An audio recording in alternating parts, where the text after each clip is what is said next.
determinado produto que precisa de uma certificação num determinado mercado. É muito complicado isso aí. Mas todo mundo sabe onde ele aperta o calo.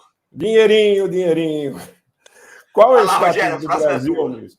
O status do Brasil nessa questão das metas dos gases do efeito estufa. E se o senhor puder, paralelamente, dar uma pincelada sobre o que é isso, porque há muito folclore em relação ao que são os gases do efeito estufa. Nós tivemos cúpulas do clima, então eu queria saber qual é o status do Brasil em relação ao cumprimento dessas metas.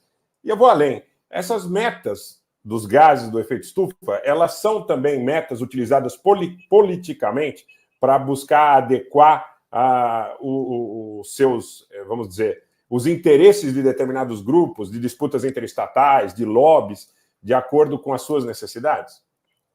Bom, primeiro é importante lembrar, como nós já comentamos aqui em outras palavras, que tem muita gente que ganha muito dinheiro com esse terrorismo climático.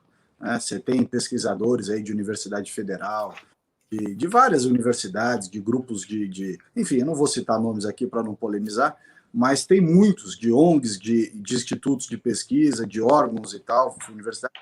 O cara ganha dinheiro com isso. Ou seja, quanto mais terrorismo climático, o perigo das mudanças climáticas, os grandes estudos de mudança climática, quanto mais esse assunto ganha relevância, mais consultoria ele vende, mais serviço ele presta, portanto, mais dinheiro ele ganha.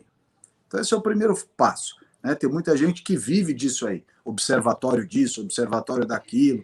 Isso aí tudo é business. O cara ganha dinheiro com isso. Quanto mais atenção o mundo der, quanto mais atenção o Brasil der a esse tema, mais ele cobra pelas palestras, pelas doações, pelos estudos, por tudo isso. É um grande business. Né? Para além do business, tem uma questão conceitual, que é a discussão de que os gases de efeito estufa no planeta estão mudando a dinâmica ambiental, de temperatura e tudo isso, ou isso era um movimento natural do planeta Terra, cuja influência antropogênica, ou seja, a influência do ser humano, é inexistente ou apenas marginal. Essa é uma discussão que muitos travam em vários lugares do mundo.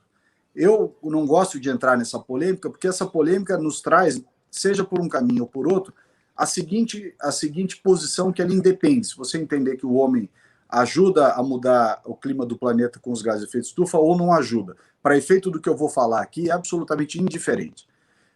É o seguinte, nós somos brasileiros. Nós somos um país que até o início do século XX, 1920, 1930, 1900, talvez, nós éramos um país eminentemente agrícola, nós tínhamos uma população rural, agrícola, uma população uma vida bem rudimentar, com praticamente nenhuma emissão de gases de efeito estufa de origem fóssil, que é o grande problema dos gases de efeito estufa. Enquanto isso, os países ricos, notadamente na Europa, já estavam lá com as suas fábricas, com as suas estradas de ferro, cortando floresta para transformar em lenha de caldeira de locomotiva, de lenha de indústria, né, carvão, então, petróleo.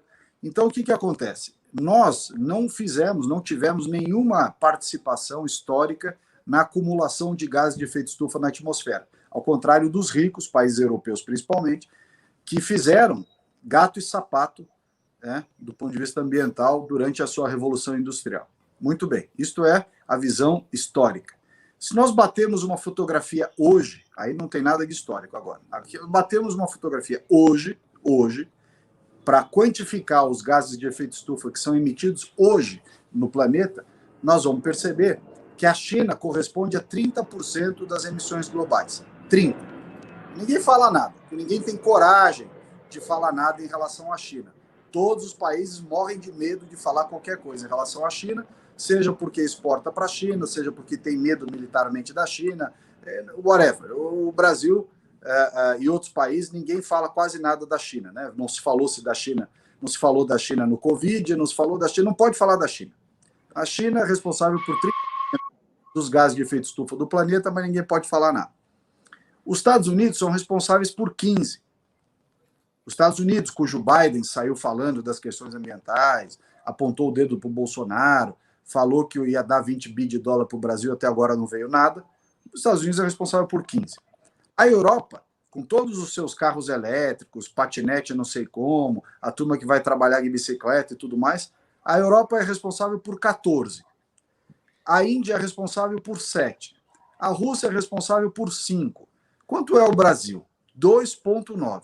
2,9% dos gases de efeito estufa do planeta são responsabilidade do Brasil, sendo metade desses 2,9%, portanto quase 1,5%, relativos ao desmatamento, seja legal ou ilegal. Legal ou ilegal. E a outra metade é de questões industriais, transporte, infraestrutura, urbano, lixo, saneamento, ou falta de saneamento, e assim vai.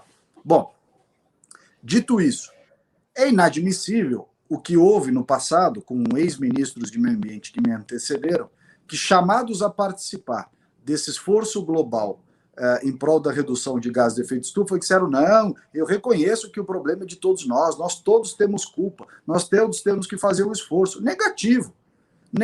Esse era o momento de fazer com eles o que eles fazem conosco. Tinha que ter virado e dito o seguinte, olha, a culpa é sua, vocês acumularam os gases de efeito estufa no planeta, vocês continuam emitindo gás de efeito estufa de origem fóssil, o Brasil tem 84% da Amazônia preservada, o Brasil tem 66% de vegetação nativa preservada, o Brasil tem 80%, 83% de matriz energética limpa, a deles na média é 25%, o Brasil tem o etanol, eles usam combustível fóssil, até o carro elétrico europeu é pior do que o carro etanol brasileiro, porque a energia que coloca no carro europeu vem de fonte suja. E ainda por cima a bateria você tem que não consegue reciclar. Então, o carro etanol brasileiro é muito mais sustentável, se você olhar do chamado poço à roda, né, desde que você planta a cana-de-açúcar até chegar no tanque do carro, ela é muito mais sustentável do que o carro elétrico europeu. Muito mais, não tem comparação. Então, tudo isso para dizer o seguinte, nós nunca poderíamos ter aceito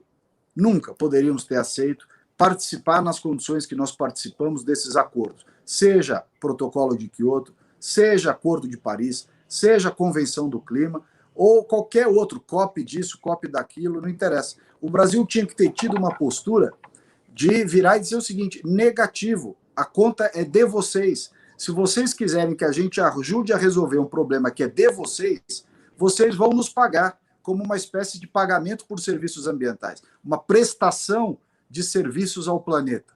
E aí a gente diria, olha, eu sou um prestador de serviços ao planeta e eu prestarei esses serviços mediante remuneração.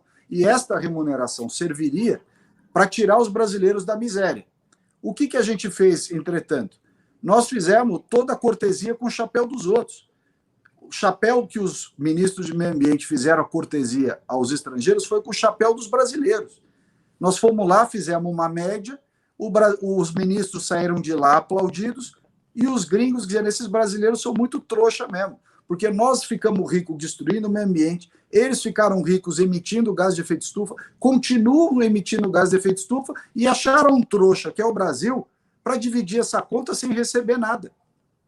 Porque nós não recebemos nada até agora. Se você olhar e for ver quanto que o Brasil teria só para falar, não estou falando de biodiversidade, eu não estou falando de água doce, eu não estou falando de uma série de coisas, vou falar só de crédito de carbono. Se o Brasil fizer um levantamento sobre qual é o estoque de crédito de carbono que a gente teria direito por todos esses acordos, e até hoje não recebeu. Eu vou fazer um número geral aqui para nós. Do protocolo de Quioto, que é de 2005, até hoje nós não recebemos tudo, ainda temos mais ou menos uns 5 bi de dólar de operações de crédito de carbono dentro do protocolo de Quioto, chamadas Mecanismo de Desenvolvimento Limpo, MDL, para receber 5 bi de dólar. Aí nós temos, mas mais ou menos, vou usar o padrão europeu de valor de crédito de carbono, que é 37 dólares a tonelada. Nós temos mais ou menos 280 bilhões de dólares de créditos para receber dentro do sistema RED+, que é o Sistema de Redução Voluntária de Desmatamento, REDD+, RED+, RED+. 284 bi. Desses 284 bi, nós recebemos que foi o Fundo Amazônia em 10 anos, ou seja, 100 milhões de dólares em 10 anos dá 1 bi de dólar. É a mesma coisa que eu dar R$50 aqui para o comandante e dizer o seguinte, olha, com esses R$50, cuida do Rio de Janeiro, hein? R$50, top. O que você tem que fazer? Devolve os R$50 e fala, não enche o meu saco. Se é para dar só R$50, não me enche que eu vou fazer o que eu quero, não preciso do teu dinheiro. Nós temos no sistema RED+, 284 bi para receber. Mais os 5 que nós falta de Kyoto são 289. Menos o 1 que nós recebemos de Fundo Amazônia dá 288. Aí você ainda tem mais uma parcela, que a gente não sabe qual é, mas eu imagino que não seja menos de 20%, do que o Acordo de Paris prometeu aos países em desenvolvimento, que é 100 bi de dólar por ano. Já são 2 anos sem receber, que era a partir de 2020. Portanto, 20 bi em 2020, 20 bi em 2021, dá mais 40. Então, dá 428 bilhões, 328 bilhões de dólares. 328 bilhões de dólares. Mais os 20 bilhões de dólares que o Biden, né, picaretão, prometeu na eleição em 2021, quando ele estava no debate lá com o Trump, ele falou que ia dar 20 bi de dólar para a Amazônia. Não deu nada. Então,